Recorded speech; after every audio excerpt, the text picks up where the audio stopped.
I'm not gonna wait for the walls to fall, 'cause I know one name that will bring them down.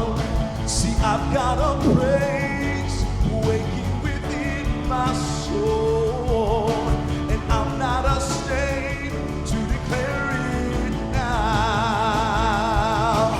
Light of the world, tremble the darkness, and nothing can stop me. You are the God of the promise. Every word will be accomplished, and nothing can stop me. You are the God of the promise. Yes, you are. Prepare the way, the King of glory comes. Before his name, every fear must bow. Throw out the chains, Jesus destroyed them all. And up from the grave, he is with us now. If you know it, sing. Light of the world, tremble the darkness, and nothing can stop it. You are the God of the promise. Every word will be accomplished, and nothing can stop it. You are the God of the promise. Oh, yes, you are, Lord. Yes, you are, Lord.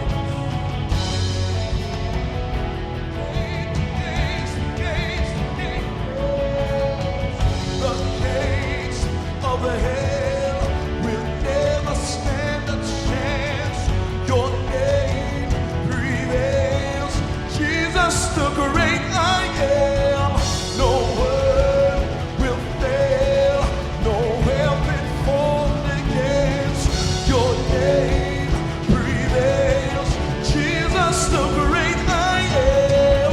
The gates of the hell will never stand a chance. Your name prevails. Jesus, the great I am. No word will fail. No weapon formed against your name prevails. Jesus, the great I am.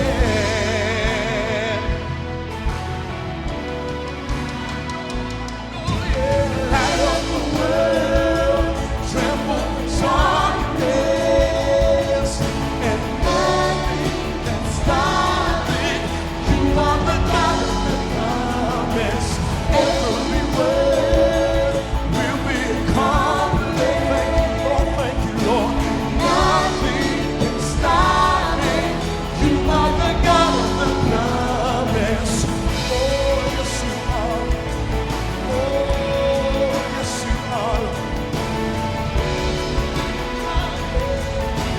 You are the God of the promise.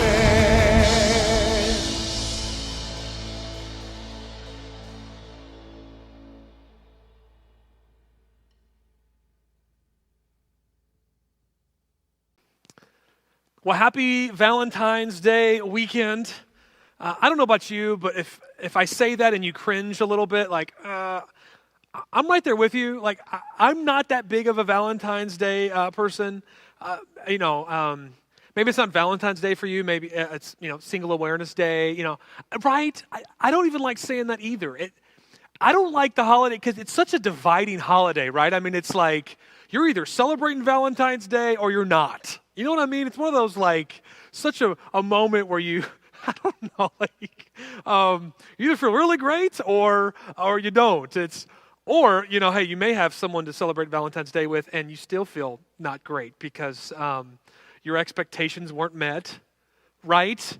It's one of those holidays where I think people in relationships, some people can just tend to put the expectation of what they expect to receive, or experience like so high, and then the day comes and they're all excited, and then they're setting their person they're in a relationship with up for disappointment, right? Because it's like no matter what they did, they were going to fail because in, whatever, their mind, they expected perfection or roses and a date and reservations and all that. And, you just got me flowers, really? Right? It's like, anyway. I'm not a huge fan of it, really.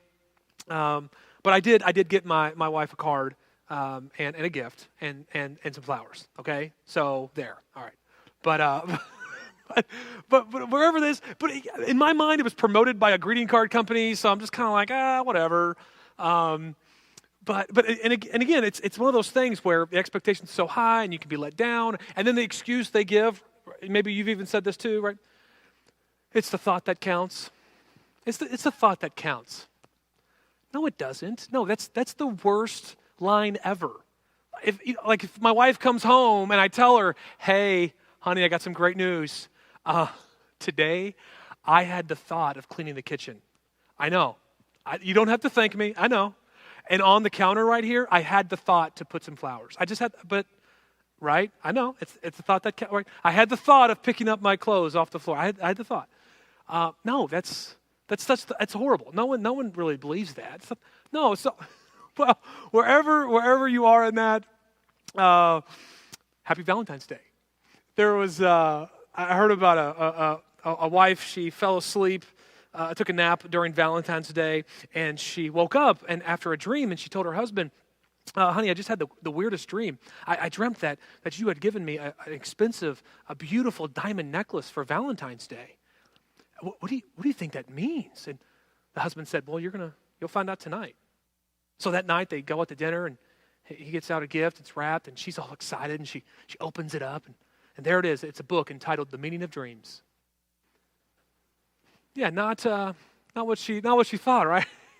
I think the words of a philosopher is true. It says he said the key to happiness in life, low expectations.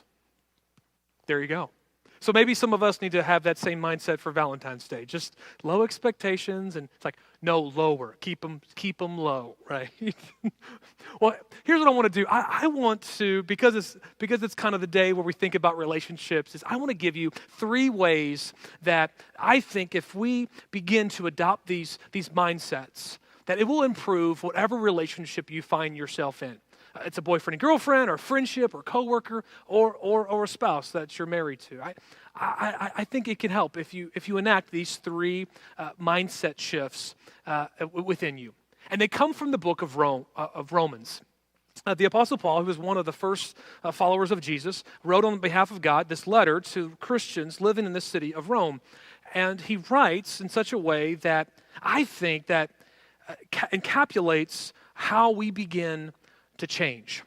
And he starts with talking about the way that we think. The way that we think.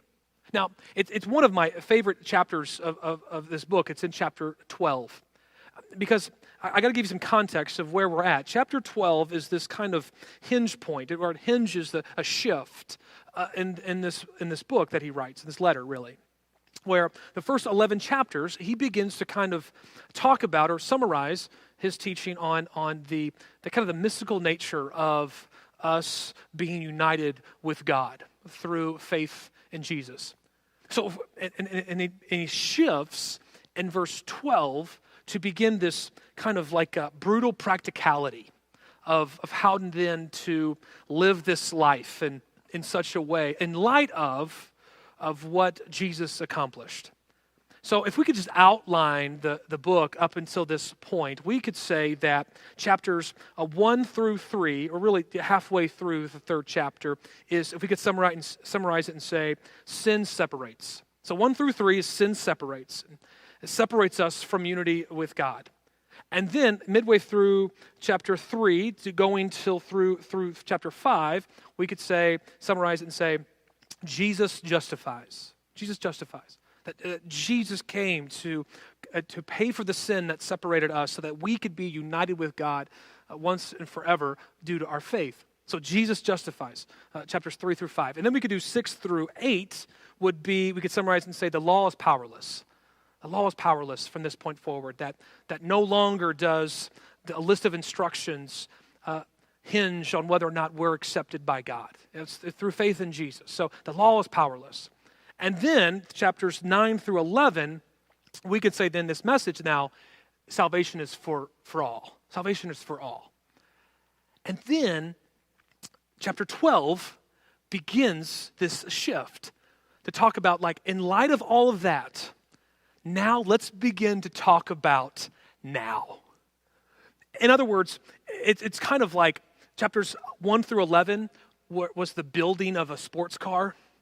Like the inside of a sports car, building of the car itself, and it could take us places we've never been before. And then now in chapter 12, God through the writings of Paul begins to teach us how to drive it.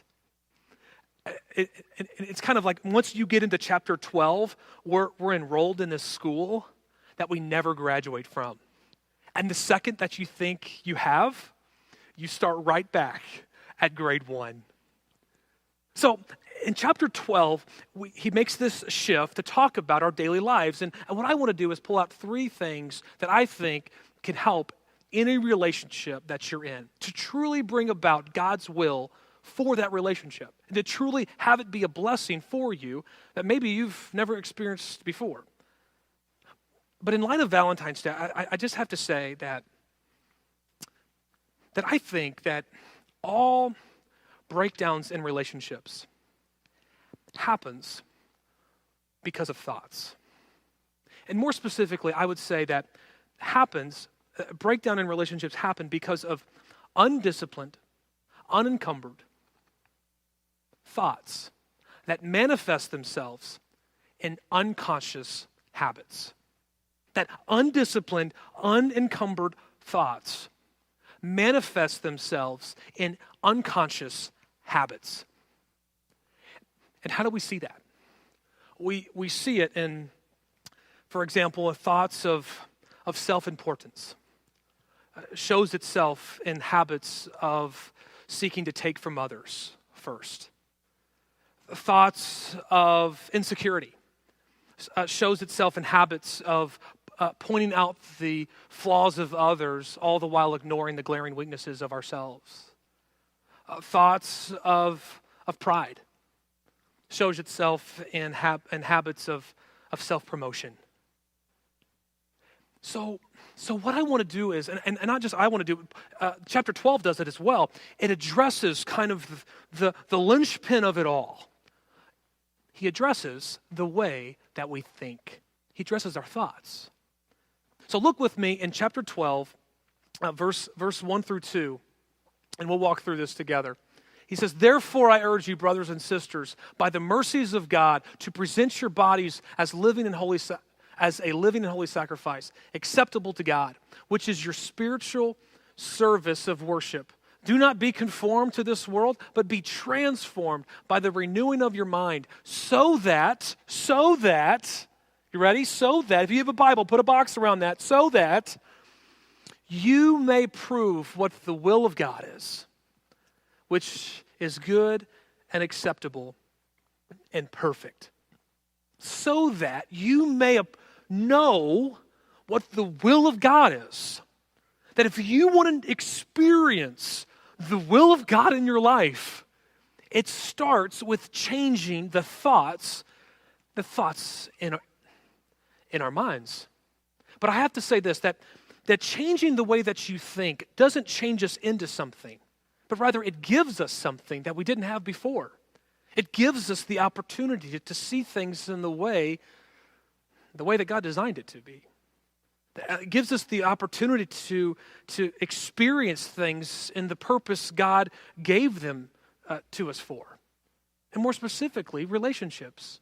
That we can begin to experience God's will in our relationships, in our life. Now, this term God's will is I think in some ways has been abused or misunderstood throughout time, where we attribute this term of God's will as this like all about ourselves, what's God's will, for me. Being a youth pastor for so long, I one of the top question that I would get from students would be the top question was how far can I go with physically with my girlfriend without sinning? That was you want to know the first question? That was number one question. Okay, but no, the second question was, what's God's will for my life? What's God's will for my life? And it's a legit question because of the stages of life that high school students and young adults are in, facing this all these daunting questions for their life. What do you want to do? Where do you want to go to college? And all this. And they would come to me with this question, and my first response was, yeah, I don't know if God is so concerned about what you do for yourself. I think He's more concerned of what you do for others. Like I would tell them, listen, I don't think God's really concerned about your title. I think He's concerned about how you treat others, like your treatment of others. I don't think He's really concerned about your annual salary. I think He's concerned about how you spend the money that God has given you. And do you see life as something to get? Or do you see your day? Do you see your life? Do you see your years? Do you see your career? Do you see the things that God has given? Do you see it as ways, as something to give, something to be used for the benefit of others? Winston Churchill had this quote. He said, you make a living by what you get. You make a life by what you give. And what's interesting is when the Apostle Paul was writing in chapter 12, as soon as he gets done speaking about our thoughts, he moves right into speaking about what we do for others. So look with me immediately after he talks about changing the way that we think. Look what he says in verse 3 through 8. For though the grace given to me, I say to everyone among you, not to think more highly of yourself than he ought to think, but to think so as to have sound judgment, as God has allotted to each a measure of faith. For just as we have many parts of one body, and all the parts do not have the same function, so we, who are many, are one body in Christ, and individually parts of one another. However, since we have gifts that differ according to the grace God has given to us, each of us is to use them properly. If prophecy, in proportion to one's faith. If service, in the act of serving. Or the one who teaches, in the act of teaching. Or the one who exhorts or to encourage in the work of his exhortation, the one who gives with generosity, the one who is in leadership with diligence, the one who shows mercy with cheerfulness. He begins to speak about the gifts that God has given us, and He's given us gifts for what? For the benefit of others. And he starts all of that with the verse. He says this: for through the grace given to me.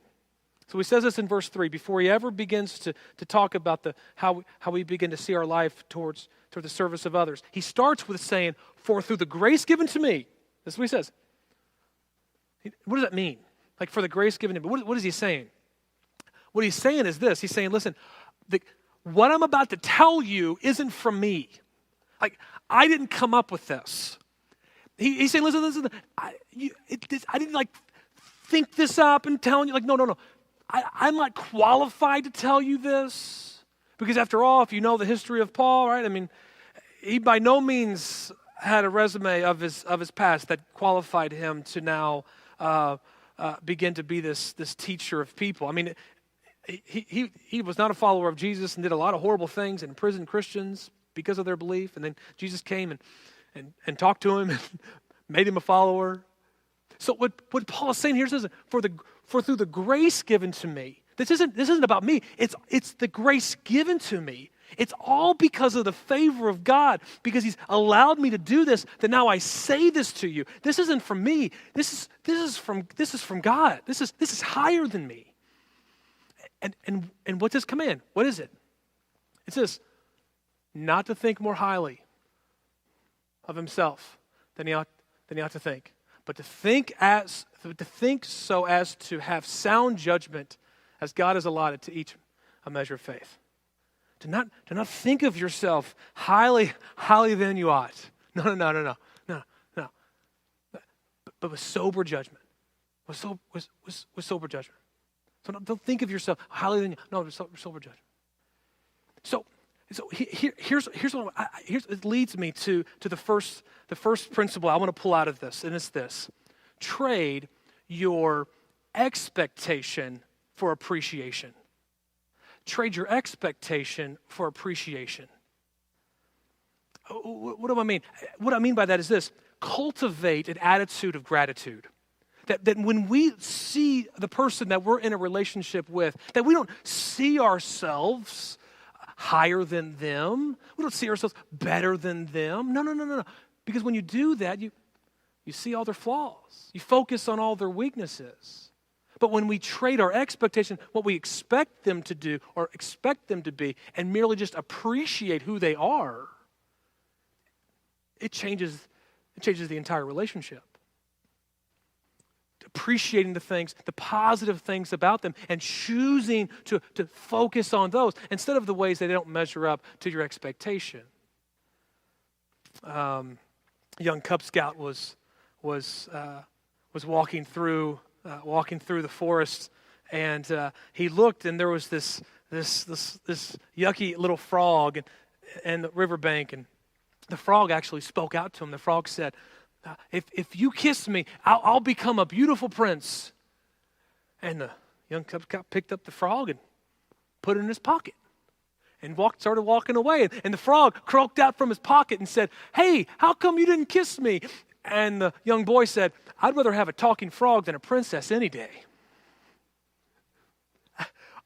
Appreciation over expectation. Just appreciating what is. Focusing on the positive qualities of the person that you're in a relationship with. It'll change everything.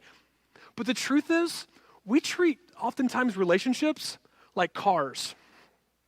Like when they're new, like we care for them. We're all excited about them, and we're gentle with them. Like from afar, we admire their beauty. Oh, there they are, right? And then over time, we stop maintaining them. And over the years go by, and we stop doing the scheduled maintenance. And all of a sudden, the paint starts to chip on the car. That is, right, on the car. And then before we know it, we're all upset that it's not working like it used to. And that's oftentimes how relationships are, aren't they? And relationships are similar. They require constant maintenance, but they also require all of us to appreciate who that person is. And instead of holding them to an expectation where they often fail to meet, just choose to appreciate the qualities about them that you love. Which leads me to the second point is this. The second one is this, is to seek first to give, not get. Seek first to give, not get. Here, I want to show this in the scripture in verses 6 through 8. It says, "In His grace, God has given us different gifts for doing certain things well. So if God has given you the ability to prophesy, speak out with as much faith as God has given you. If your gift is serving others, serve them well. If you're a teacher, teach well." Whatever God has given You seek to give, not get. Seek first to give, not get. See, I would say this, and we see this in relationships, is that selfishness brings division. Selfishness brings division, but generosity creates unity. And if you want to see yourself united with someone, you want to unite yourself to someone, you want to be close with someone, give to him, give to her. You give. Because as we begin to invest our time, treasure, and talents, over time you will see that your heart will follow and you will experience a unity that didn't just magically come about. No, but it was created by you giving.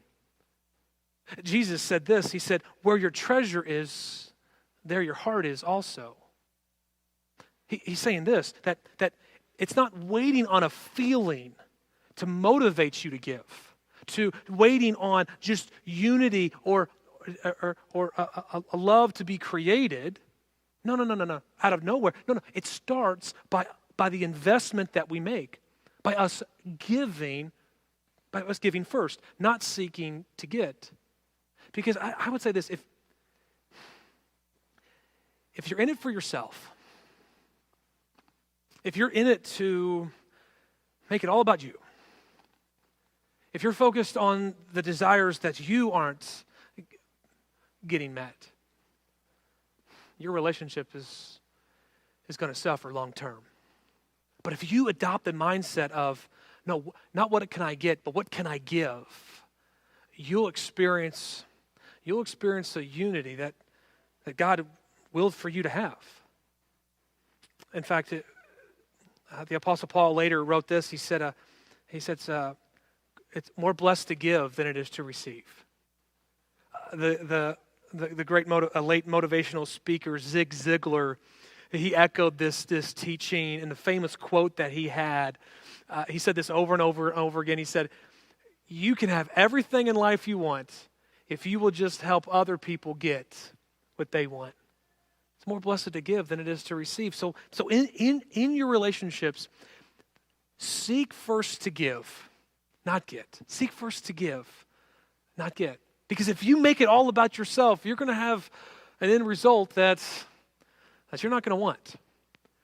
I heard a story of a man. He was on the verge of an enchanted forest, and the keeper of the forest came to him and said, if you walk through this forest without ever stepping on a purple mushroom, then at the end you'll get to marry the most beautiful woman you've ever seen.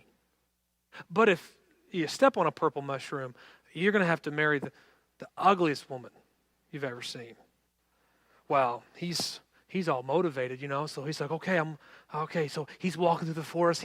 He's not stepping on any of the purple mushrooms. He's walking. He almost gets to the end, and all of a sudden, out of nowhere, the most beautiful woman he's ever seen shows up, and he is just smiling from ear to ear. And she comes to him and says, we have to marry. And he says with a smile on his face, well, how do you know that? And she said, well, because I just stepped on one of those purple mushrooms, and there you appeared. Yeah, not what you want. Right? So live your life. Choose in the relationships that you are to seek first to give, not get. And here's the third one: is this: stay humble. Stay humble. Stay humble. Let me show you the scripture. We see this. He says, "Bless those who persecute you. Don't curse them. Pray that God will bless them. Be happy with those who are happy, and weep with those who weep. Live in harmony with each other. Don't be too proud to enjoy the company of ordinary people, and don't think you know it all."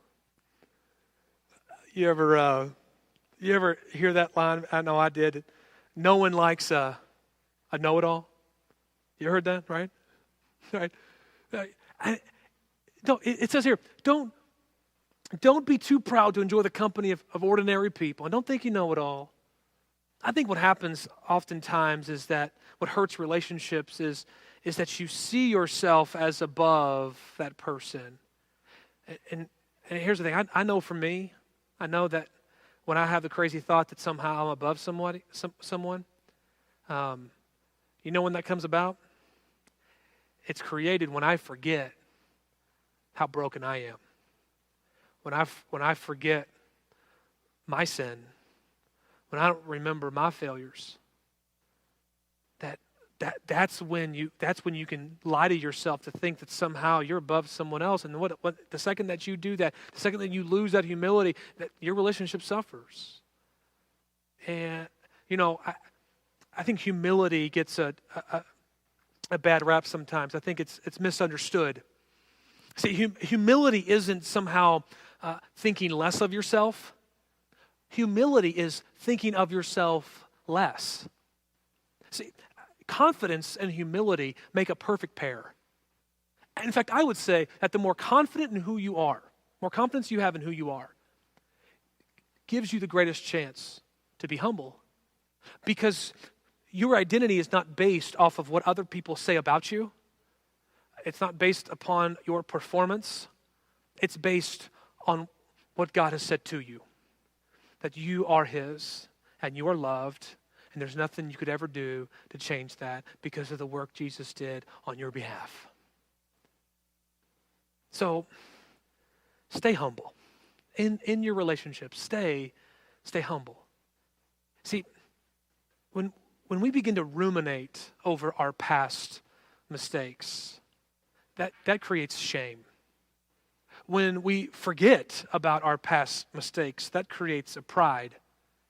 But when we acknowledge our past mistakes and we forgive others who make mistakes against us, that creates true humility. So stay humble. So let's review. First one is this: these mind shifts that Romans 12 has given us. It says number one is this: trade your expectation for appreciation. Trade your expectation for appreciation. Number two is seek first to give, not get. And number three, stay humble.